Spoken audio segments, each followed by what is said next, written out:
Hello, everybody, and welcome to How to Get Hired with me, the company's expert. And this is the general Q&A where I answer all your questions about life, the universe, and everything, and the meaning of the word job. In case you haven't seen it already, check out this, my latest video. I've gone full YouTube on you, finally. We knew it was going to happen eventually, but we didn't know when, and it just did. So there you go. Best video I've ever done. Also, just while we're waiting for the questions to roll on in, just like the money, it'll roll on in. The questions will roll in. Check out this course. This is my Get Hired course. If ever you are feeling bewildered and confused and dazed and lackadaisical about how to get a job, I created this course. It's everything all in one place. Multiple methods of getting a job, how to write a resume, how to do an interview, all that kind of stuff. And it goes quite a bit in depth on how to do networking, especially for introverts. You will want to pay attention to this one. So if that's of any interest to you, check out the link in the description. And there you go. There's also this course too if you want to learn business. I guide you through an MBA program. That's totally self-study. You can do it on your own terms, on your own schedule. Yes. And like I said, I am going to be moving these live streams, I think, at least next week to Monday, because I have some meetings and things through the week where I can't do my live streams on Tuesday and Wednesday when I usually do them. So it'll be on Monday. I'm going to try and fit everything in on Monday, and we'll see how it goes. So if you can join me then, come and join me. Other than that, I'm opening up to you guys. Get in the chat, ask some questions. That's what I'm here for. Anything to do with resumes, interviewing, how to get a job, careers in general, how to do networking, what are some of the alternate methods of getting a job, all that kind of stuff. I'm here to answer anything and everything, or at least to try my best. Anyway, we'll see how it goes. So yeah, there's 18 of you people here. Thank you so much for being here. You're awesome. It's great that people are showing up. I only posted this live stream yesterday, so it's cool that people are showing up now because of it. And yeah, not seeing a lot of questions, but hopefully those will come in soon. Yes. Get in the chat. Ask me whatever you're wondering. I just did a live stream covering the poll results that I do every week. I used to include that in this live stream, but I've sort of separated it out so you could go a little more in depth and get back to questions that way. So if you're here, get in the chat and ask away. If you are struggling with a job right now, or you're between jobs and you're wondering what to do, maybe you've had to dust off your resume, maybe you're applying for online stuff, or maybe you're caught up in this sort of recent wave of, certainly in the tech industry and a few other industries, people are downsizing. So maybe you're caught up in that and you're looking to redeploy. That's something that's of concern to a lot of people. I'm wondering what the numbers are on that. While we're waiting for the questions, let's go over and see.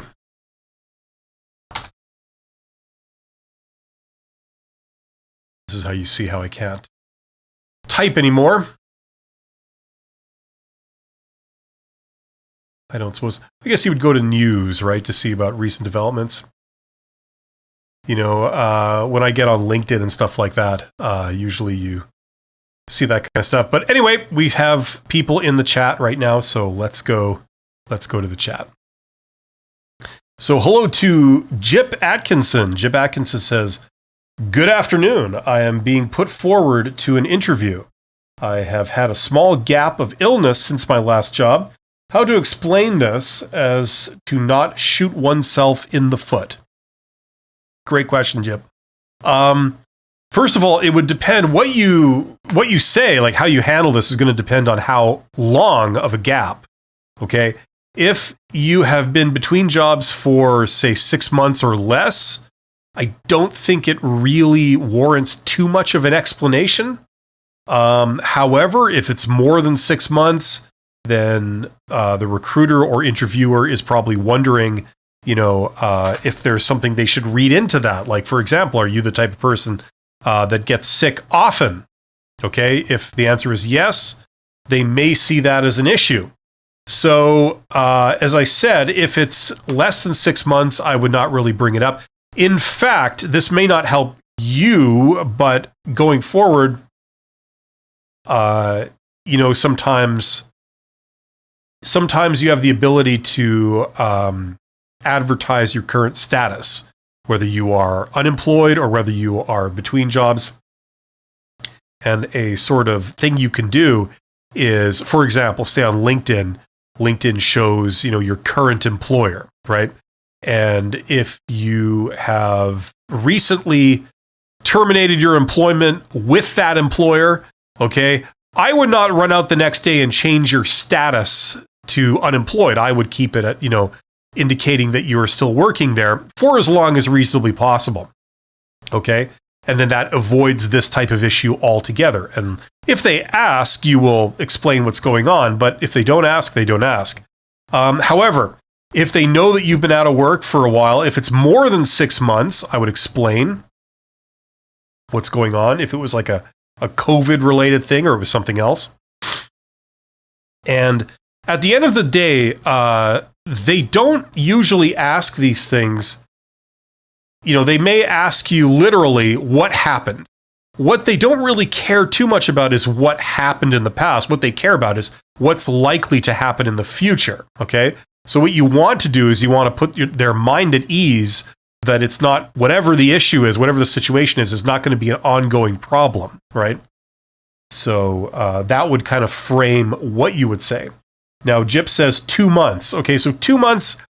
I mean, how would they find out about that? Did you explicitly state that somewhere, like that you were off sick, or off because of due to illness, something like that?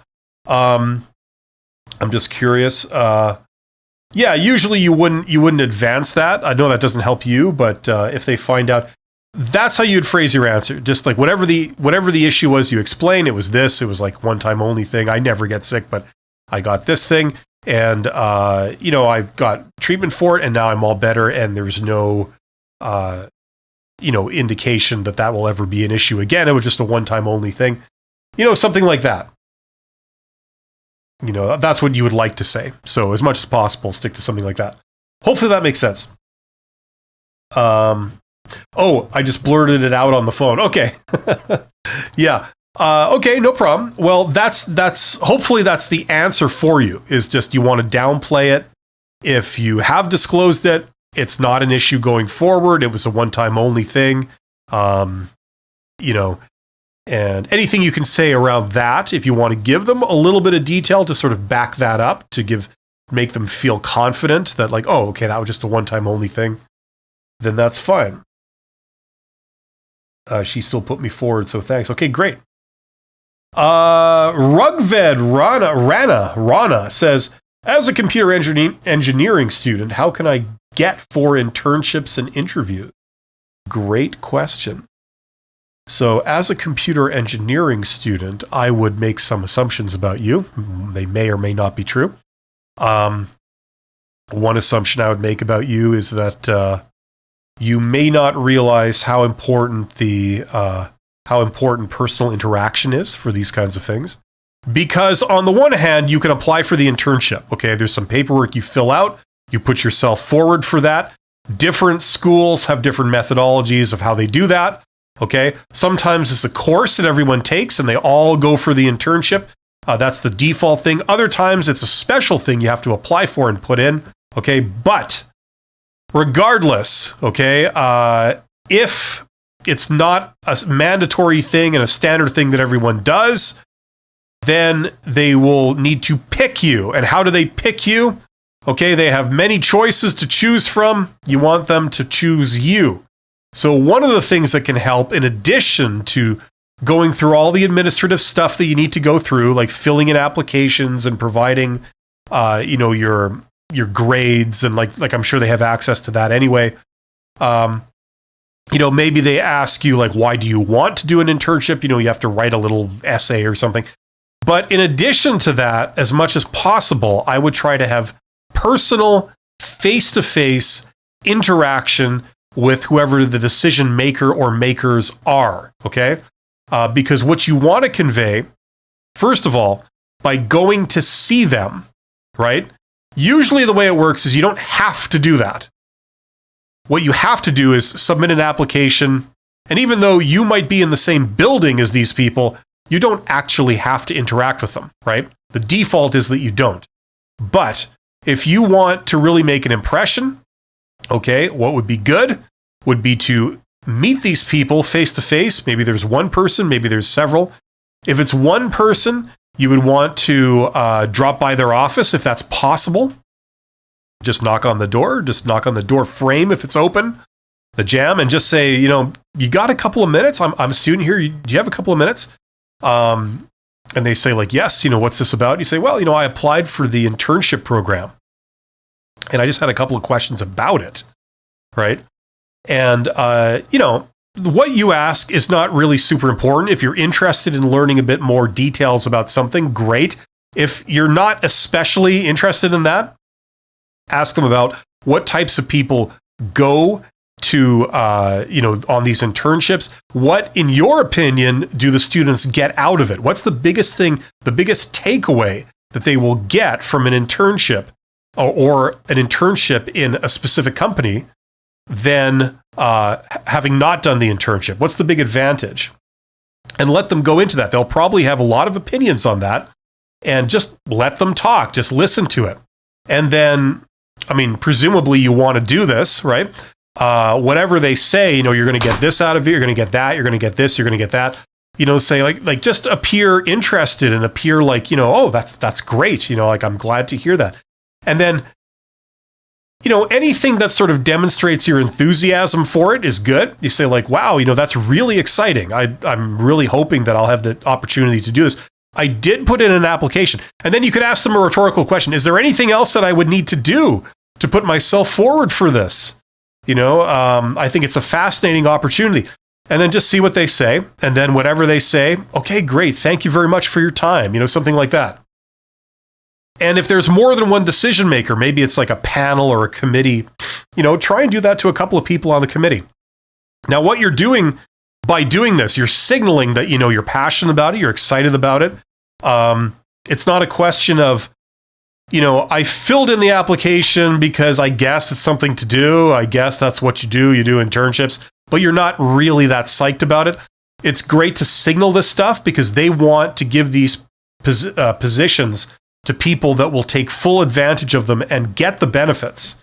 So by doing this, by going to see them, you are a lot more of a real candidate to them. If you signal your enthusiasm, you ask a couple of intelligent questions.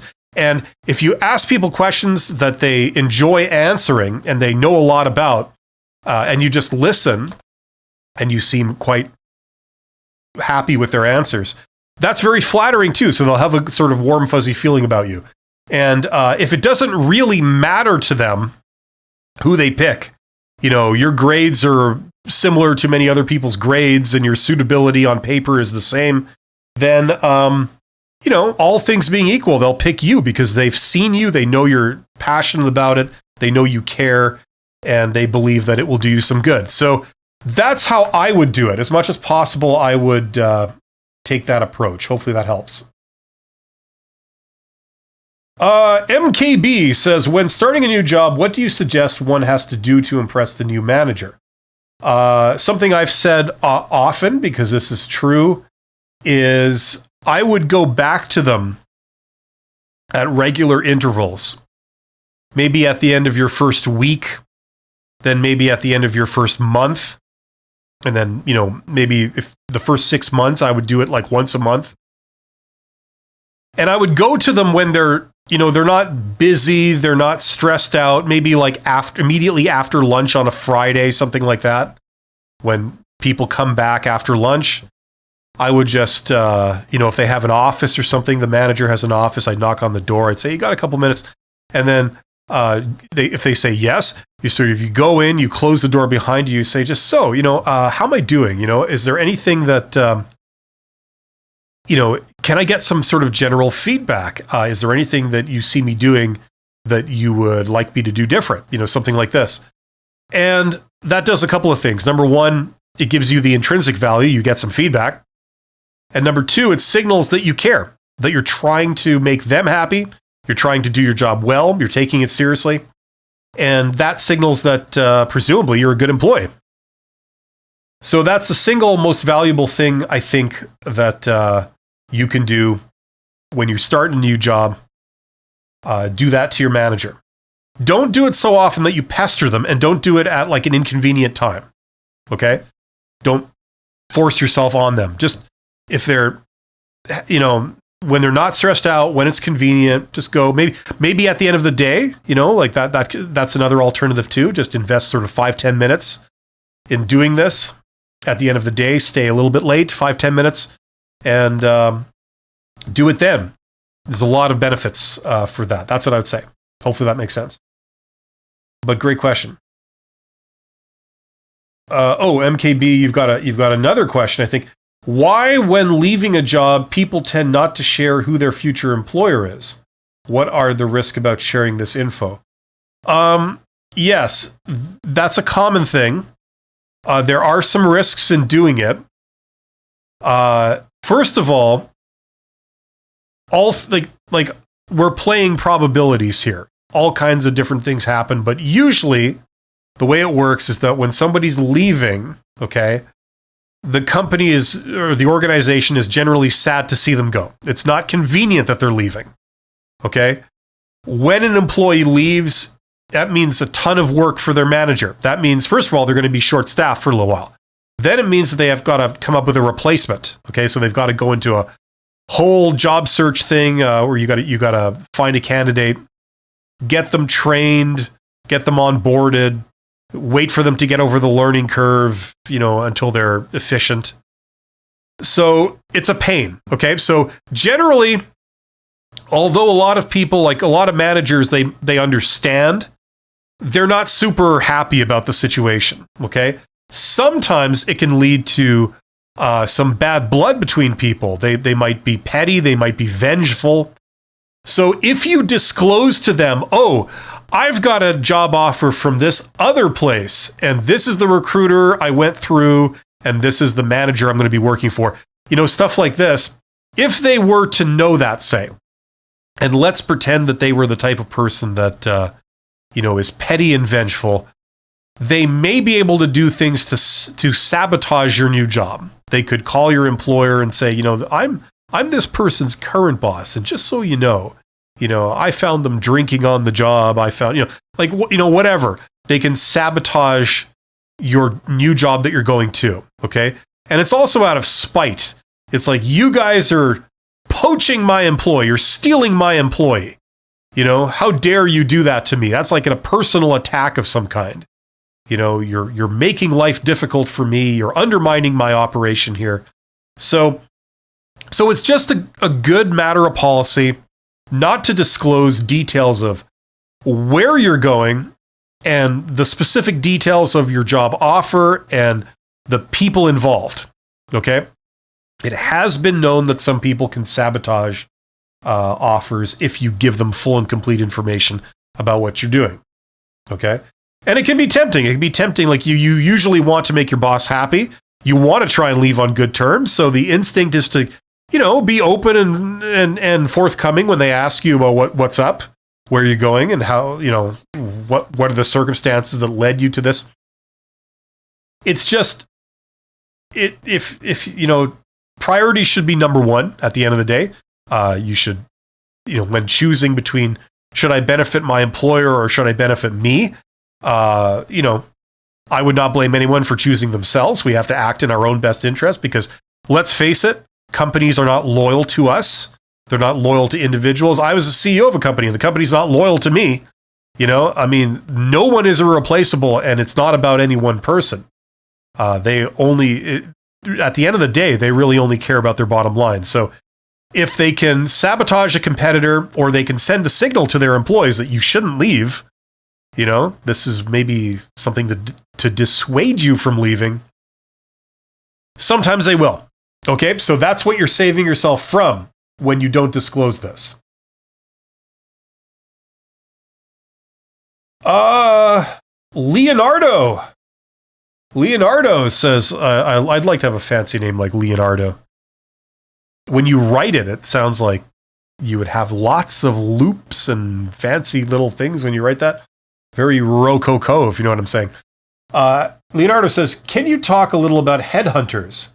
How to expose more so that a good one appears to be the bridge between me and a good company. Sometimes the headhunter seems to like me, but the company doesn't. Okay, so some terminology here. By headhunter, I'm assuming you mean recruitment company. There's a lot of HR companies out there that do recruitment and selection and other HR activities. And they do them on behalf of client businesses. So a company goes to an HR firm and says, I need to hire a person. Can you help me find someone who's the right candidate? And then the company pays the HR firm, to go out and find a candidate for them, right? They're essentially outsourcing their recruitment and selection. That's what most third-party HR companies do. There's some different terminology. Sometimes they talk about staffing companies, which are sort of lower level. They provide candidates for temporary jobs or low-level jobs. But the terminology does vary. So when you say headhunter, I'm interpreting it as an independent third-party company. Now, these people do not work for you, okay? You do not pay them.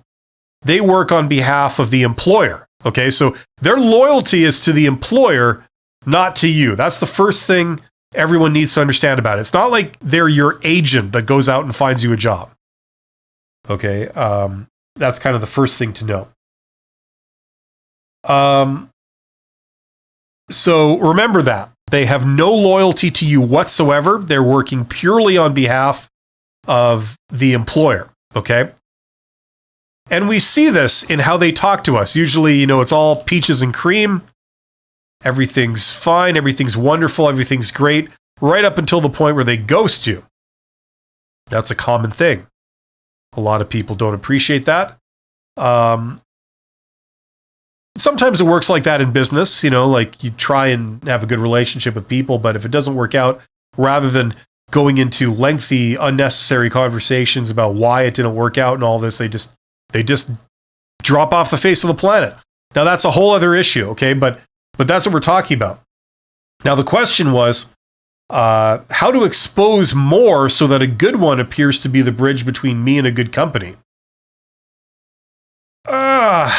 What do you mean by exposing more? You mean like giving them more background information about yourself? Is that kind of what you're asking about? Because, you give them your resume, and usually the way it works is sometimes, depending on what level we're at here, they may ask you some questions about your resume so they fully understand what you've got on there, okay?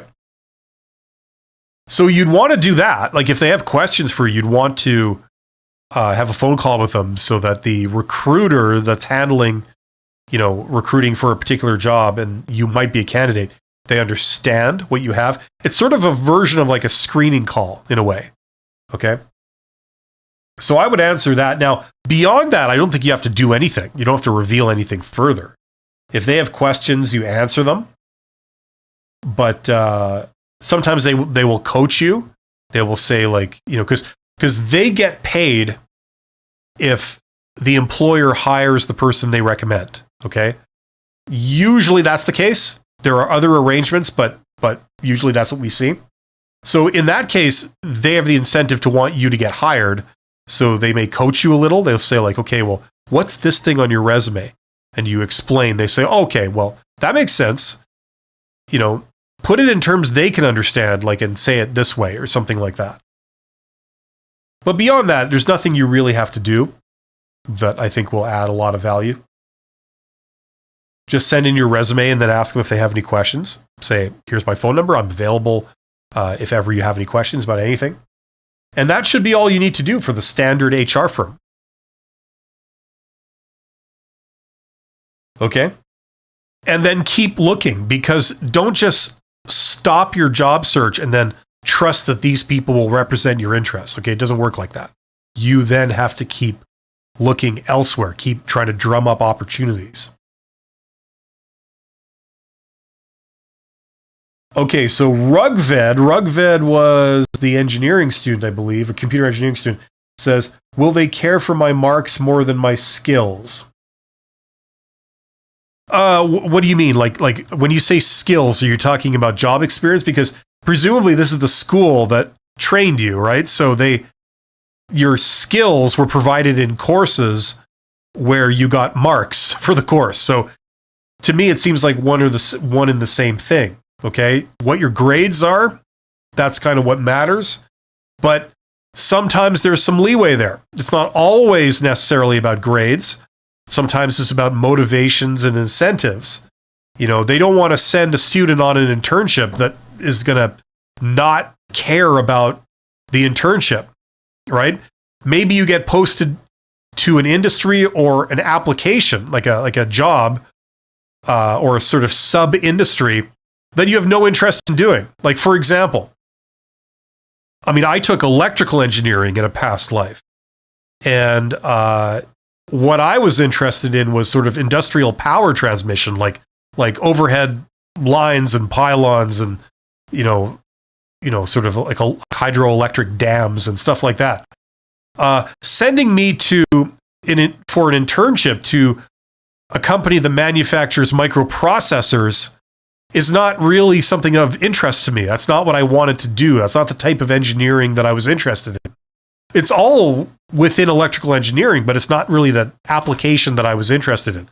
So, you know, why send someone like that if they're just not interested in what they're doing? They don't really believe in the internship and they've never heard of the companies involved and they're not excited about it. Why send someone like that when you could send someone that's like passionate about that particular organization that's doing the internship and seeing the things that they're going to show you because you want to go and work for them or you want to work in that business, you know, something like that, right? So there is a sort of personal factor involved, right?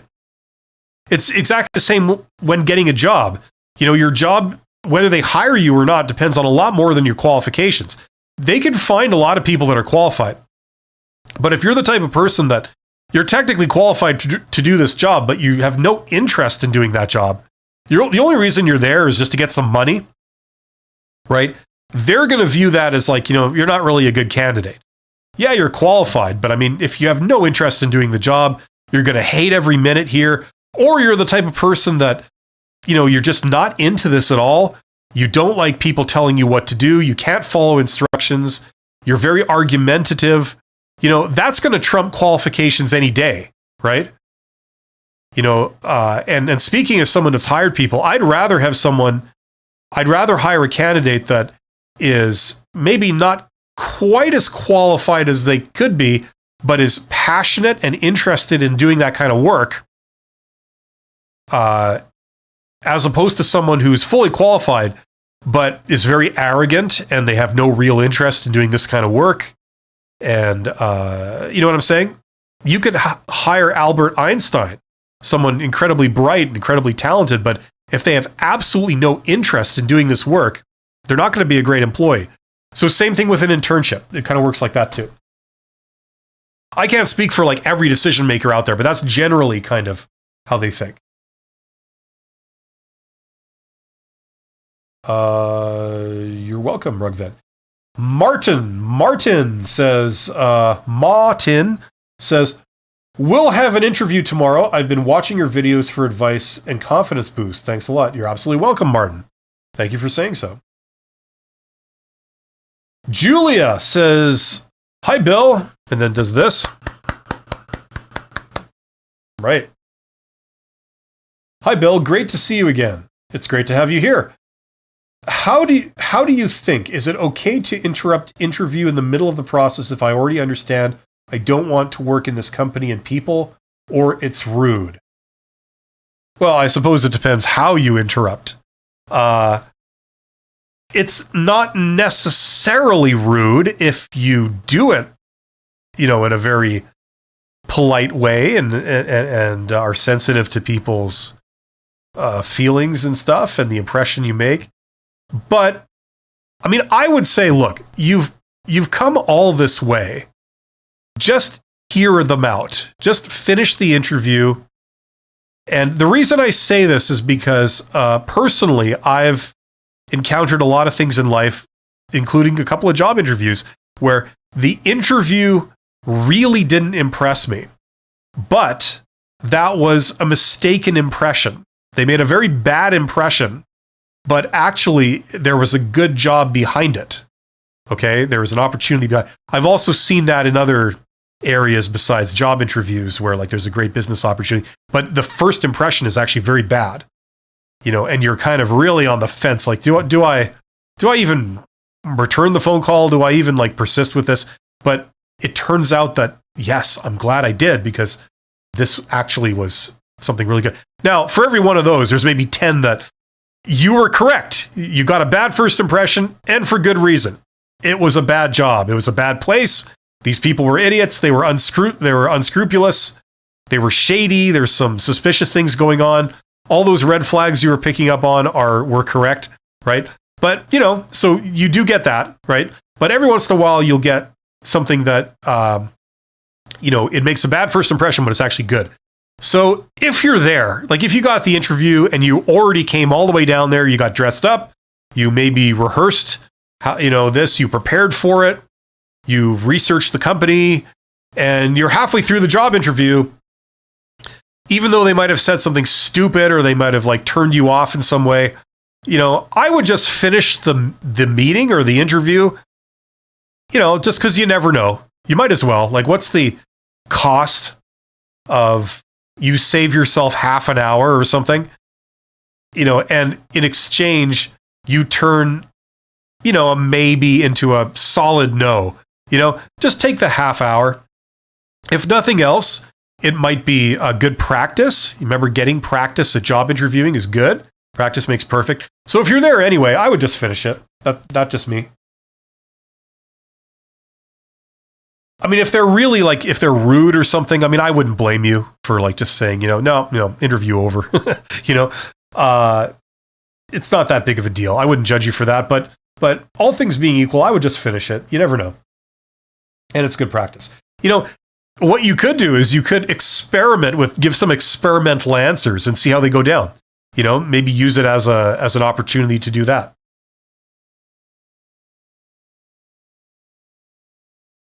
A. Muir, if I'm saying that right, applying to become a store manager from an assistant manager position. What's the best way to create a 30, 60, 90-day business plan? Any advice? Well, listen, creating a business plan depends on you knowing how to do things. You have answers, right? That's the problem. Whenever you write a plan, you write it all down. It's like a step by step kind of thing. By definition, you have researched, like how to do everything, right? You can't really write a plan when you don't know what steps to take, right? So if you know it all already, sure, you can write a business plan. Now, plans are not to-do lists. Plans start with goals. If you don't have a goal, how do you know what to do, right? A lot of people, they make an amateur mistake at the low level. They call their to-do list a plan. It's not a plan. Like, I could look at my calendar and it says, okay, I'm going to do this meeting. I'm going to call this person. I'm going to, have this other meeting. I'm going to file this thing. I'm going to figure out this. I'm going to create this document. I'm going to have another meeting. That's not a plan. That's a to-do list. Okay, a plan starts with a goal. So, I mean, there's a lot of resources online that'll help you write a business plan, but 30, 60, 90 days, you've got to start with your goals, right? So if your goal is to reduce inventory or to increase revenue or to cut costs or, solve problems with schedules or with safety or with, whatever operational issues you have, it starts by sort of listing those, okay? Now, if there are things you know how to do, start with the things that you obviously know how to do that are really certain and put those first. So that would be your 30-day plan. 60 days would be the stuff. It's a little bit more long-term, more steps. 90 days, a little bit more uncertain, a little bit more like, okay, we're going to do this. It's our goal, but we don't quite know exactly what steps to take. So we're going to do some research. We're going to figure that out as we go. Okay, that's probably the short version of it, but there's some great resources, I think, online that can help you with that. That's sort of just the general approach. Hopefully that makes sense.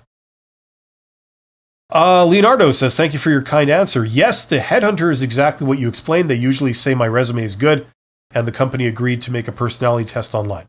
Okay, yeah, they always say everyone's resume is good. Like, I just, you can ignore that. They'll say a bunch of compliments.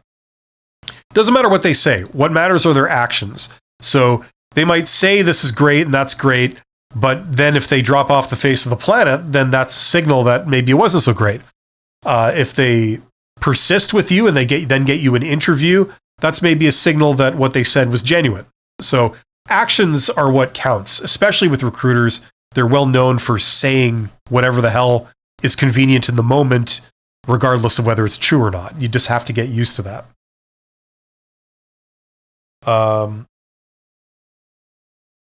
Yeah, but best of luck. Best of luck. I mean, it goes on here. Leonardo, I passed the online test, but later they disqualified me based on my resume.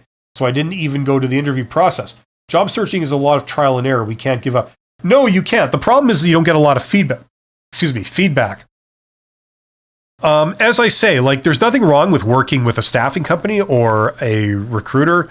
But what I would recommend for most people is that don't do that as your only thing, okay? You can certainly apply for online jobs and send out applications. That's great. But remember, most people who have jobs, the reason they got the job in most cases is because of some form of networking and not having worked with a recruiter, okay? And not having come from sending an application for an internet job posting, okay? As I always say, if this is shocking to you, go do your own independent research. Don't take my word for it. You will see that this is true. Most people who get jobs, the most popular method is some form of networking, not applying unsolicited to job ads, okay? Job ads are the default method for a lot of people, especially young people, but it's not the method that yields the best results, okay? So there's nothing wrong with working with recruiters and applying for job ads, but if you've been doing this for a little while and it hasn't really gone anywhere fast, look into some of the other methods of getting a job, including networking. And I always put this disclaimer on because I'm an introvert, and I know there's a lot of introverts out there. Yes, I'm talking to you. You can do this too. It doesn't require a ton of schmoozing and, cold calls and any of that stuff that might leap to mind when someone says networking. It's not about that. It's about doing research online, proactively contacting potential hiring managers when you don't know if they're looking for somebody. You contact them and basically say, if ever you're looking for someone, I'm here. And I know you guys do this and I'd love to work for you. So that's great. A lot of hiring managers respond very well to that because it's like they do have to fill positions and you're making it super easy for them. You're saying, hey, not only am I qualified to work and do this job that I know you guys hire for, but I'm also interested and passionate enough to go out and contact you proactively without, you posting anything publicly. That shows I actually care about this. I'm actually interested in this work. I'm not just applying for everything and anything that comes along that I see. I'm interested in working for you. Okay? Now, immediately you jump to the top of the pile of all the candidates they could pick, right? Because you've demonstrated your interest. And it's a bonus, it's gravy, as they say, if they have an interaction with you and it turns out that you're easy to deal with, you're a good communicator, and you show passion and you make them feel good about themselves. So that's what networking is about. It's about proactively going out. You don't know these people ahead of time. It's not like they're in your virtual Rolodex or anything. These are people you have had no prior contact with. You didn't even know they exist until you did some research online. and you found them. You found that they are physically near you, and they're in your industry, and they are responsible for running whatever operation, and you contacted them proactively. And it's not pestering the person. All you're doing is saying, hello, I'm here. If ever you're looking, please let me know. I'd love to work there. Thank you. Have a nice day. That's not intrusive. That's not inappropriate. You can do that to the CEO. In fact, that's what I recommend. We're not talking about celebrity CEOs. We're talking about people like me. I'm a former CEO. People that ran, small, medium-sized companies, right? This is great. You don't need to hire those HR firms to go out and find people. You have great people coming to you, right? And that's preferable. So anyway, I could go on a rant about this like I usually do, but I'll spare you. But that's networking. So make sure that you're doing other methods of finding a job instead of just responding to job ads.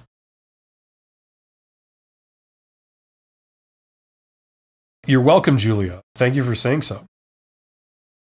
Joni AV says, if you didn't ask for the management person's email after an interview, is it okay to ask the recruiter who set up the interview if they can share the management email so I can send a thank you? Is it okay to do that? Sure. Yeah, there's nothing inappropriate. I mean, it depends, like everything. It depends how you do it. If you say, hey, give me the manager's email, maybe they might not want to respond to that, but, if you phrase it perfectly, like really politely, sure, absolutely nothing wrong with that. I mean, you don't need to do that in a lot of cases. I would check LinkedIn first. See if they're on LinkedIn. Most professionals are. Not everyone, but most professionals are on LinkedIn, especially if you make it your business to connect with people, presumably like hiring managers would. So I would try that first, but failing that, yes, absolutely nothing wrong with that. What can help, okay, is if you have your own business cards. And I know that sounds like, like I'm a dinosaur, 20th century thinking, but people still use business cards. And they're so cheap and easy to make up. The idea is that when you meet someone, you have some business cards, like, I've got a chest pocket here. You have some business cards in there. You give them your card. And what that does is it prompts people to give you their card if they have one. Okay? And on their card is all their contact information. It's also useful in a job interview or any other kind of interview if people have given you their business cards. Let's say that you're being interviewed by 3 people. Okay? And I don't know about you, but I'm terrible with people's names. It's embarrassing. It's actually the opposite of what you'd want in a manager or any other kind of leader. You'd want, it's a good thing to remember people's names and use it when you're talking to them. But I'm terrible at that. So what helps me is if you're having a meeting with say 3 people you've never met before, you go in and just, hey, good to meet you. You shake their hands, or you bump elbows, or you, do a chest bump or whatever people do now. And, you give them a card and they all give you their business cards. You put them on the table in front of you, and it's like, oh, that's the person, that's that person, that's that person, and you can see their names, and then afterward, you take them with you, and it's a record of who you spoke to, who was at that meeting. Here are their names, here's their title, so you know what they do, and here's their contact information. So if you take the equivalent of $20 American dollars, and print yourself up a ton of business cards. I think Vistaprint is the place I've been to before. There's a bunch of others, but it just says your name, maybe your tagline. Like somebody earlier, who was asking the question earlier about, it was Rugved Rana as a computer engineering student. So you'd print up a business card that says Rugved Rana on it, your name. And then under your name, you have a tagline. You'd say computer engineering student. There you go. There's your tagline. And then perhaps phone number, email, whatever other contact stuff you might have on there. And then maybe a little picture, like, your profile picture. If you are on LinkedIn and you have a profile picture so people can see what you look like, just that little icon, put that on the business card. And there you go. That's all you need on there.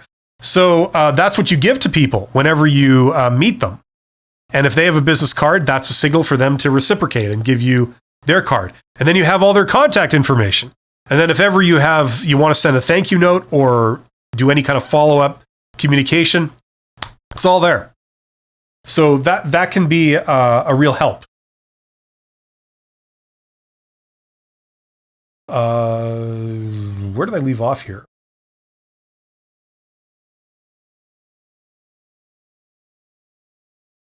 Okay, so that was Joni. So hopefully that makes sense, Joni. You're welcome, A. Muir. And I'm sure I'm saying your name wrong. I say everybody's name wrong. Don't take it personal. I insist upon it. Jip says, is it legal for a recruiter to ask your age? Well, that varies by where you are in the world, right? But so I can't give a definite yes or no because I'm talking to people. I don't know what country you're in, but generally it's not. At least in North America, it's not. I believe in the EU, mostly it's not. It's not legal for them to. I mean, what are you going to do? Let's pretend that they're not legally allowed to ask you that. Now, what are your choices here? You could say, absolutely not. I refuse to answer that question. Now, is that going to help you? No. So it's good to learn how to politely decline, if somebody asked my age in an interview, I'd say well, I don't believe that I am legally allowed to give you that information. I hope you understand. Something like that. Just right. So you try and diffuse it as inoffensively as possible. Now, if it's a small matter, I wouldn't push everything. If you're wanting to make a good impression, I mean, that's up to you. It may come to a point where you don't care about that anymore because there's just too many red flags. But you can easily get an answer to that. Here, let's watch me make a fool out of myself in front of everybody here. Let's see if I can do this. So, employment standards. This is news. I don't want news. I want a general search. So this is where I am, province of Manitoba, which is in Canada. And in my country, if you're in Canada, each province, it's like a state. Each province has their own laws on employment, how employment works. So this is the government office. Now, if you had any questions, let's say, is it legal for them to ask me my age? You don't know. You want to know. Okay? You can call the government, okay? Right there and say, if you were in Manitoba, you could call. You will have your own version of this depending where in the world you are, what country you're in, what region you're in, okay? So that is the number to call, okay? Because where I am, you see, this is you can see here, it's an actual place. This is the police that sort of enforces the labor standards, right? So if a company is violating the laws about they're doing interviews where they ask people their age and they're hiring based on somebody's age, the stuff that you're not supposed to do, let's pretend, these are the people that you call to blow the whistle on them. And what you can do is you can call the number. You don't have to give your name. You could just say, I'm an employee of this company, or I may know an employee of this company, and I have it on good authority that they're doing this. You may want to investigate. Goodbye. Stuff like that. And, these people have the power to shut down any company that they want. So it's a big deal. So, okay. So that doesn't help you, though, get answers. But let's see if I here. Okay. Code Manitoba. That's just something here. Is this? Yeah, I think this is the actual law. You can. Oh no, that isn't it. You can find. I know what it is, so I'm just seeing if you could find it without it. But if you know what it is, you can actually find the laws. Why is it giving me this stuff? They've changed this recently. Here we go. That's Ontario. Standards Act. Manitoba. Try that. Act and regulations. You would think this would be it, but no, it's not. I used to do this in class. I used to teach a class on some of this stuff, but it's been many years. So, yeah, this is strange how it's not. It used to be like the first result. So this is what I was saying, let's watch me make a fool out of myself here. File not found. Now, the government employees, I think, are on strike right now, if I'm not mistaken. Maybe this is the results of that. But anyway, we're going to make a liar out of me here. But you can go, there's a website, and I'm not finding it for some reason. Employment Standards Act, Manitoba. It should be right there. Let's actually take a look at this. Employment Standards Code. Okay, they've changed here it is. They've changed the format of it. But like, if you do a search, say Control F and say find, like age, okay? Candidate age, I don't know. But you can search through this and you can find the actual law, like what they're actually allowed to do.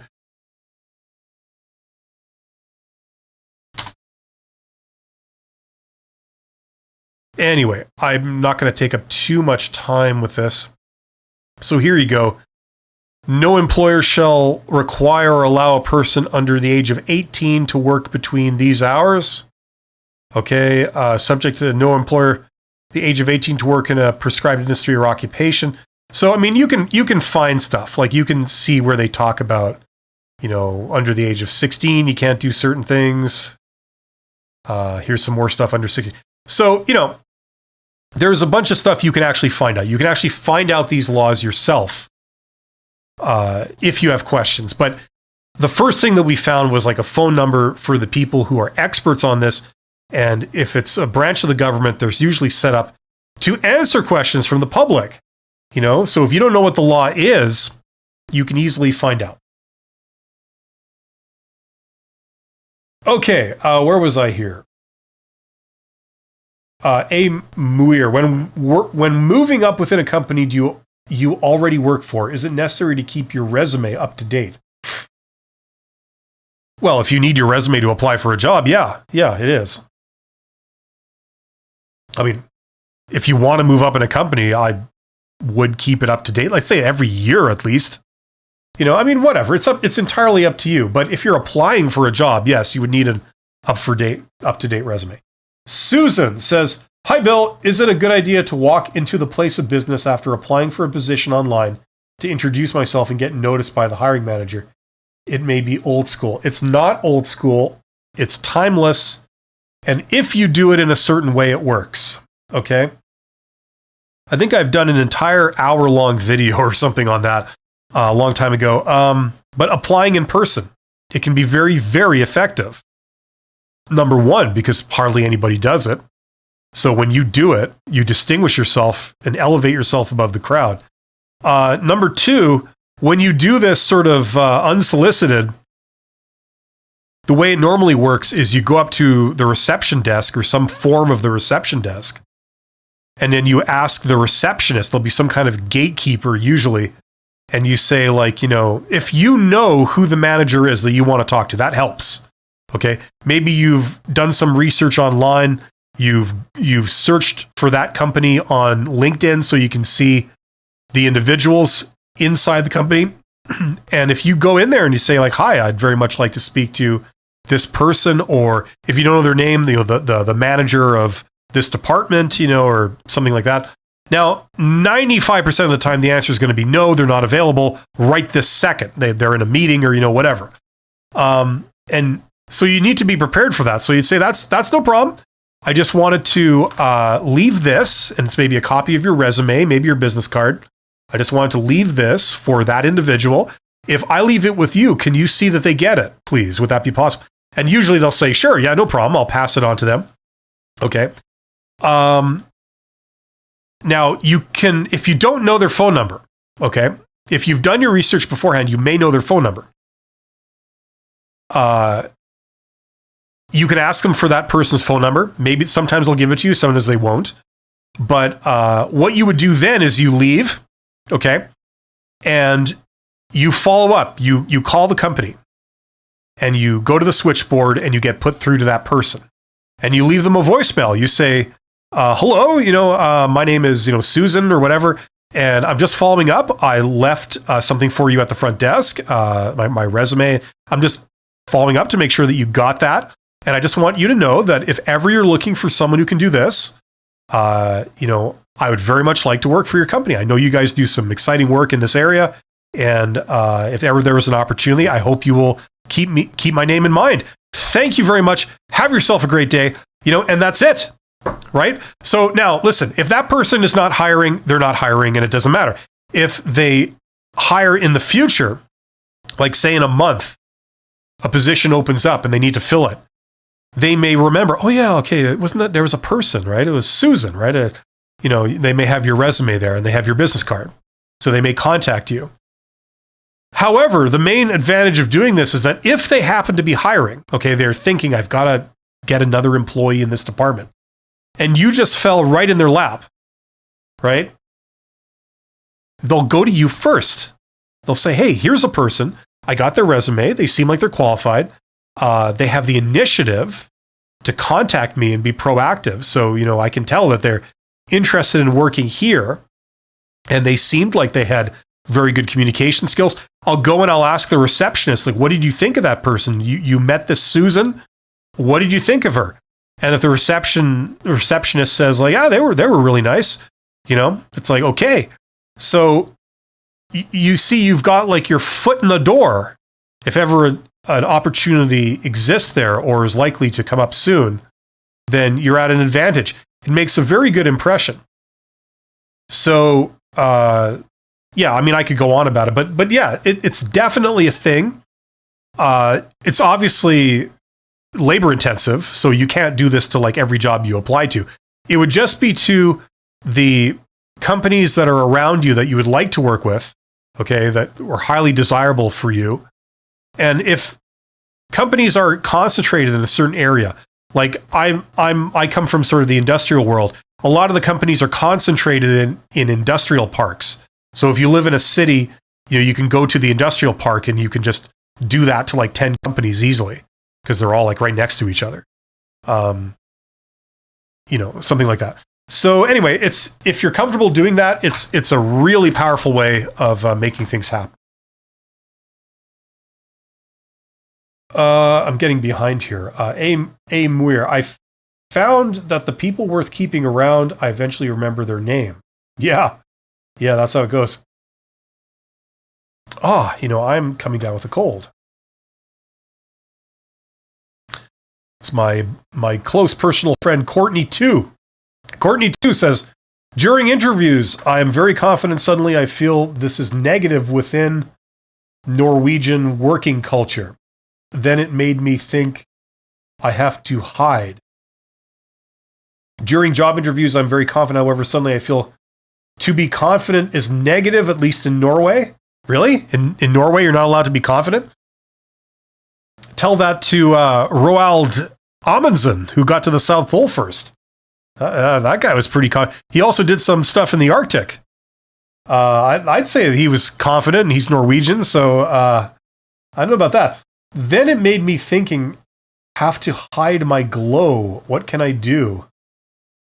What can you have to hide your glow? I don't understand what you mean, Courtney. Being confident is good, like not being arrogant, but just being confident. Like, if you have some skills, you have some qualifications, you have some education, you have some experience. I mean, why wouldn't you be confident? If it's a matter of social anxiety, like tacking on a couple of basic social skills, like how to talk to people, how to shake hands, how to look them in the eye, how to speak, so people can understand. Those are things you can work on. If it's a fear of public speaking, a lot of people have fear of public speaking. That's normal. You're a normal human being if you feel that. If you have never felt that, part of your brain is probably missing. So don't feel too bad about it. You're normal. It just, you might need to work on a couple of things, and practice makes perfect. I don't think confidence is bad in Norway or absent in Norway. I don't think that's true.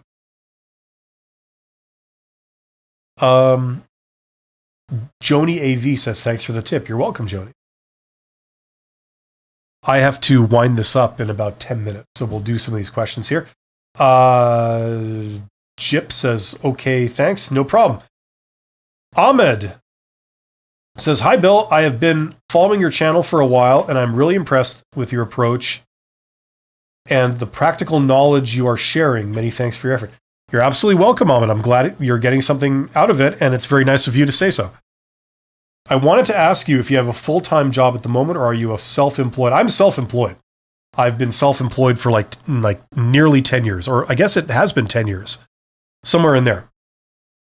I had a corporate career, and the last position I had was CEO, and then I left and I became a consultant. And that's what I still do as my sort of primary thing. But I've done other things over the years. I've done teaching, I've done mentoring, for startup founders and stuff like that. Just, stuff on the side. And now I'm doing YouTube. Just kind of as I've been sort of, I have to confess, I've been doing more and more YouTube and less of the consulting. Consulting is still my main line, but I find YouTube quite interesting. Alexander Botvin says, hi, sir. So, imagine you are living in Ukraine. Oh, I don't know if I want to do that. And that is really hard to find any job as a junior in IT. What can you do to handle this? Well, I'm not an expert at getting hired specifically in the Ukraine. I've never been to the Ukraine, and I know that there's some stuff going on there. So I can't really speak to that. I would not be the person to talk to that would be able to speak to all that kind of stuff. However, for IT, okay, there's a lot of people in IT that was, it's kind of something in the news that they've been talking about how some tech companies are laying people off and stuff.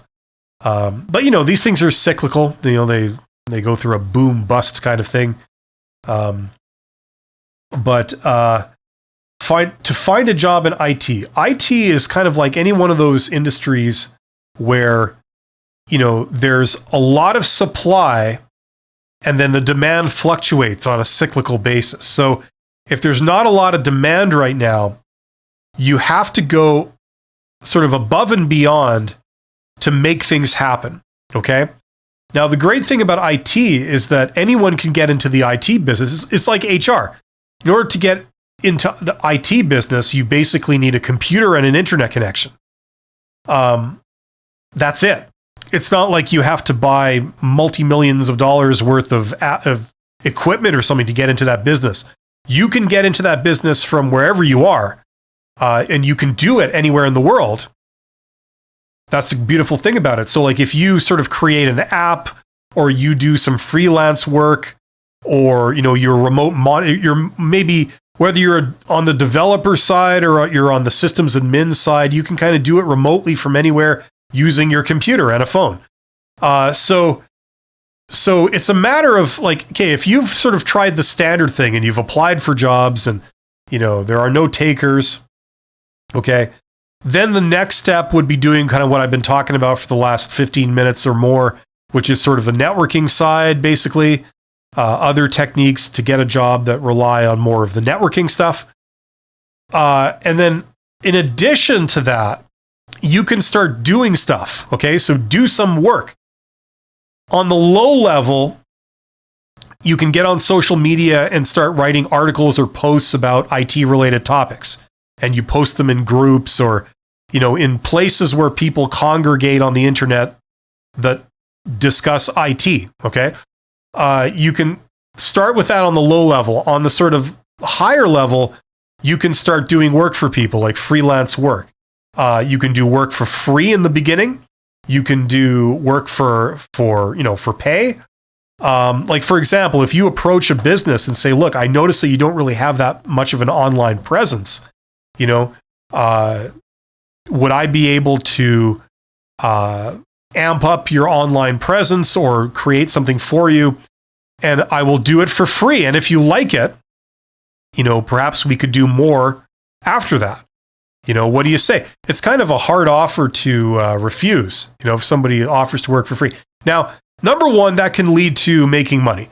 Number two, it's something you can put on your resume. It's an accomplishment. You could say, when they ask you in a job interview, what have you done? I see you've got this certificate in IT or whatever. What have you done? You can say, well, I've done this work for this business. I don't know, I enhanced their online store, or I did this thing to their website, or, whatever, right? Whatever you can do. Or I managed their server, or, whatever it is, right?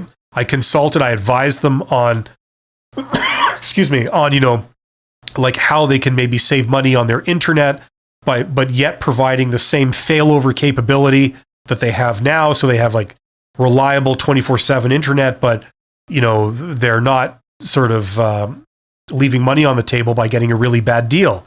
I sort of navigated all that with them and consulted with them on it. I don't know, whatever.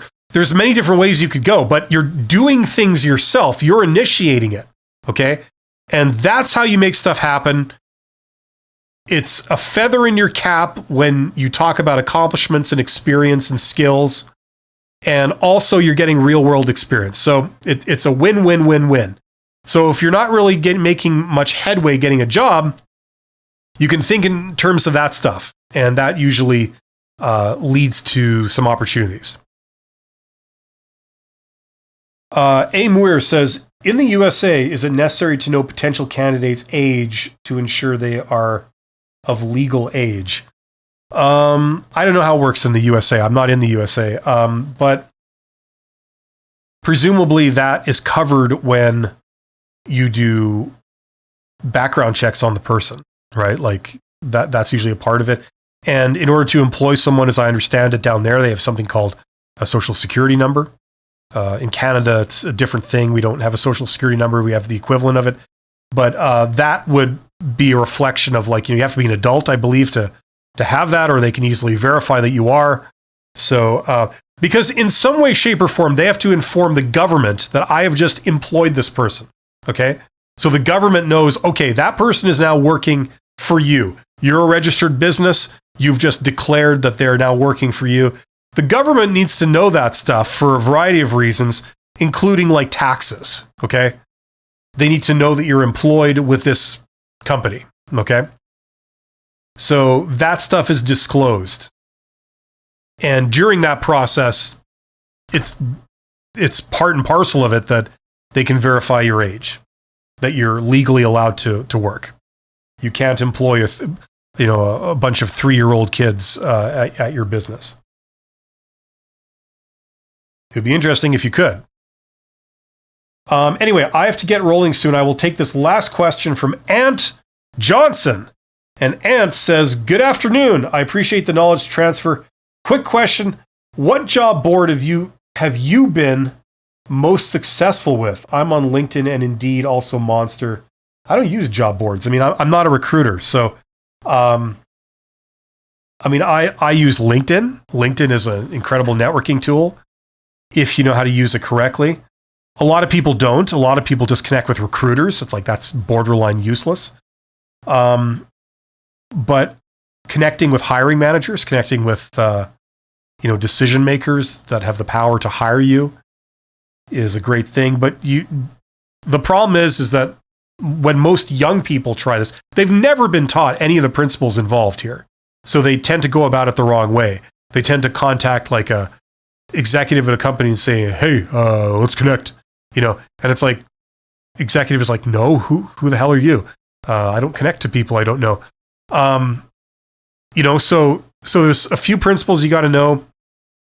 Incidentally, they're all in my course. If you want to learn that stuff, that's where they all are, like beginning to end. But LinkedIn by far would be the best one to do. Now, in terms of job, what do you call them? Job board, like things like Indeed and stuff. They're aggregators. It's changed recently, but traditionally, Indeed, for example, was an aggregator. The jobs wouldn't be posted on Indeed. They were posted on other websites, and then Indeed just sort of links to all those jobs in one place. In the last few years, they've then started their own thing where you can post the job directly onto Indeed. But Indeed is still an aggregator. It still sort of is like a single point of contact to find jobs that are posted in multiple places. So, I don't know. I mean, that stuff is on the very low level. So, you know, I don't recommend necessarily that people use that stuff. There's far better ways of getting a job than just browsing Indeed. Sorry, Indeed, but it's true. So the answer to your question is LinkedIn. And not that you apply for jobs on LinkedIn, but you connect to the people on LinkedIn. You know, and that's the way to go. Anyway, hopefully that makes sense. If that sounds confusing to you, Ant, learn about networking. Take your steps into that world. There's a whole universe of opportunities to be employed, okay, in the world of networking by contacting people. There's multiple methods, using multiple mechanisms to do it, okay? So whatever situation you're in, whatever personality type you have, there's something that works for you. And overall, networking is the way that the most common way that people get jobs. Okay. Thanks everybody. I have to get rolling, but I appreciate you being here. There's 31 of you guys here. Thanks for showing up. I'm going to be moving this live stream to Mondays, at least next week, and possibly thereafter. We'll see how it goes. But if you have any more questions, come back and ask me in this forum, and we'll go from there. I wish you all the success in the world. Thank you so much. Take care.